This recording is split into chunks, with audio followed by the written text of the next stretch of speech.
Biz navbatdagi manzilga keldik. Namangan Haqlobod. Bu yerda naq 8 ta derazasiga jaluzilarimizni berganmiz. Videoni oxirigacha ko'rsanglar, hammasini birma-bir ko'rsatamiz. Ko'rib turganingizdek, ushbu matolarimiz endi Xitoydan yetib keldi. Xudo xolasa yangi kolleksiyalarimiz, hammasi bir-biridan chiroyli. Har bir xonaga alohida rangdan foydalanganmiz.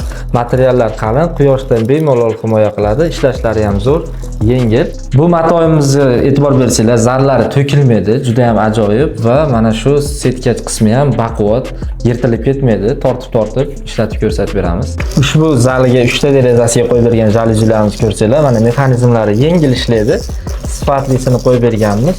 Har xil turi bor, buni ham sizni mablag'ingizga qarab qo'yib beraveramiz. Ushbu kirish qismiga, eshigiga plisselarimizni qo'yib berganmiz. Blackout materialda. Blackout nima degani? 100% quyoshdan himoyalovchi material. Turkiya mahsuloti, ishlashlari yengil, pastdan tepaga, tepadan pastga bemalol ishlaveradi. Biz Haqloboddagi ishlarimizni yakunladik. Sizlarga ma'qul kelgan bo'lsa, bemalol quyidagi raqamlarga murojaat qilishingiz mumkin. Batafsil ma'lumot beramiz. Eslatib o'tamiz, biz ishlab chiqaruvchimiz va butun vodiy bo'ylab xizmat ko'rsatamiz.